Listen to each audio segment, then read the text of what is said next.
Salam untuk kita semuanya, berjumpa lagi dengan saya di channel Aritela Tutorial, tempat kita untuk berbagi informasi seputar informasi pendidikan dan informasi guru, serta informasi honorer dan informasi lain yang relevan.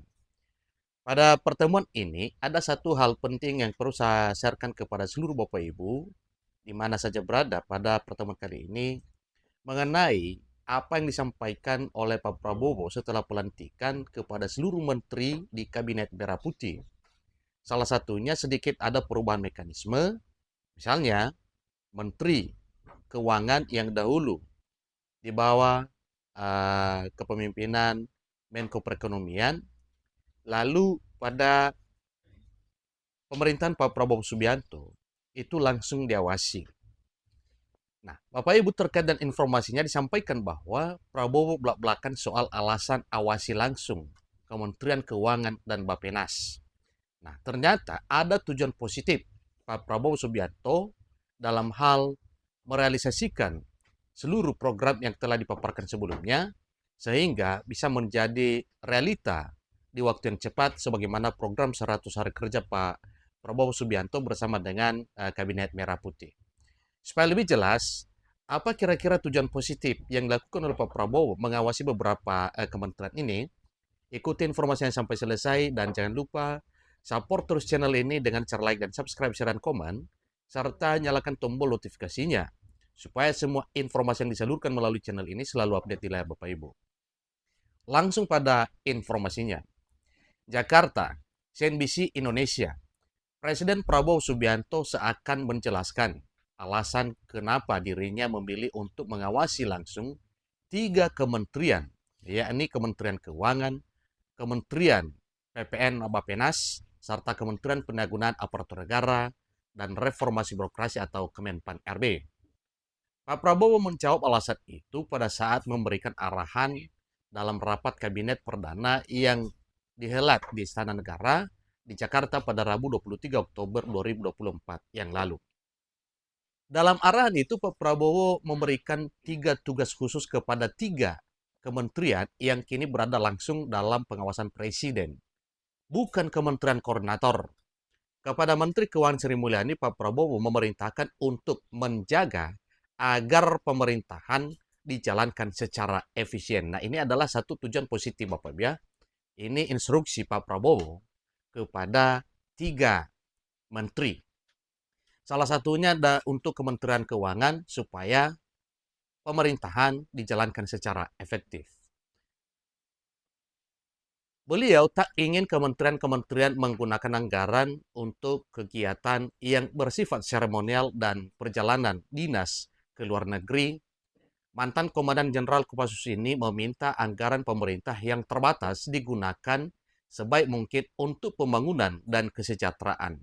Dan memang ini adalah satu hal yang digagas oleh Pak Prabowo sehingga di pemerintahannya hal ini bisa tercapai. Ini artinya bahwa anggaran dimanfaatkan oleh negara demi kemakmuran dan kesejahteraan rakyat secara efisien dan efektif. Beliau mengatakan kita harus beri contoh fokus kita pembangunan ekonomi, kesejahteraan rakyat ke dalam, jangan mengada-ngada studi banding belajar pramuka ke negara lain, kata Prabowo dikutip Kamis 24 Oktober 2024. Kepada Menteri PPN atau Kepala Bappenas Rahmat Pambudi, Prabowo mengaku memberikan beberapa arahan khusus.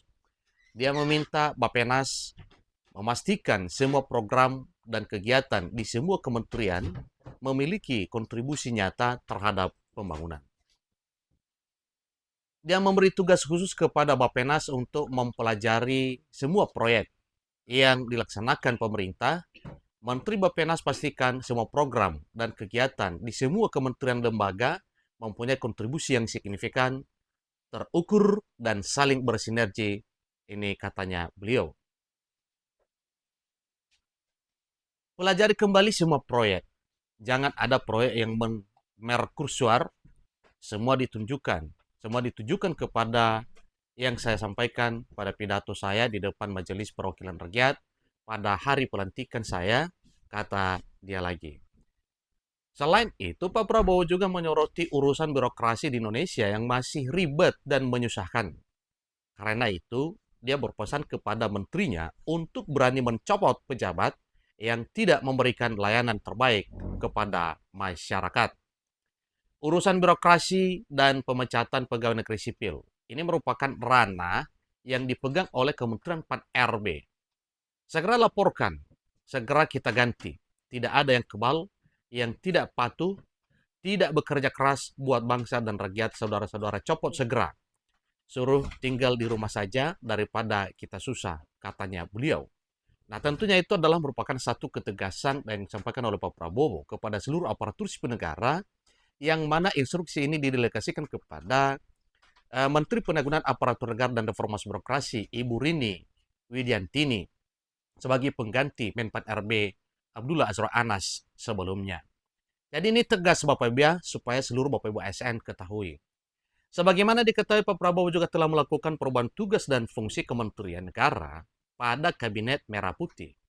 Perubahan ini tercantum dalam Peraturan Presiden nomor 139 tahun 2024. Peraturan yang ditekan oleh Pak Prabowo tanggal 21 Oktober 2024 itu mengatur struktur seluruh kementerian dan badan yang ada di kabinetnya. Sebagian besar kementerian teknis ada di bawah koordinasi 7 kementerian koordinator yang ada di Kabinet Merah Putih.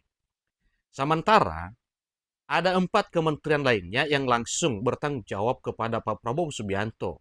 Sebagaimana dijabarkan berikut ini, yaitu Menteri Keuangan Republik Indonesia, kemudian Kepala Bappenas atau Kepala PPN, seterusnya Kementerian Penanggulangan Aparatur Negara dan Reformasi Birokrasi atau Kemenpan RB, dan Kementerian Sekretariat Negara. Jadi itulah 4 kementerian yang langsung ya berhadapan dengan Pak Presiden Prabowo di era pemerintahan Pak Prabowo di bawah Kabinet Merah Putih. Nah, satu hal Bapak Ibu ya, sebagaimana telah ditegaskan dari awal tadinya, dasarnya sebagaimana disampaikan, yaitu sudah terbit Peraturan Presiden nomor 139 tahun 2024. Hal ini supaya seluruh Bapak Ibu aparatur sipil negara mengetahui hal ini. Tentunya ASN adalah para PNS dan P3K yang mana ini di bawah naungan Kementerian Penanggulangan Aparatur Negara dan Reformasi Birokrasi. Tentu mengenai keuangan ini urusannya Ibu Menteri Keuangan Republik Indonesia, Ibu Sri Mulyani Indrawati. Nah, Bapak Ibu, itulah informasi terkini yang mesti kita ketahui bersama, ini terutama Bapak Ibu aparatur sipil negara. Semoga informasi yang bermanfaat. Sampai ketemu pada informasi berikutnya. Terima kasih.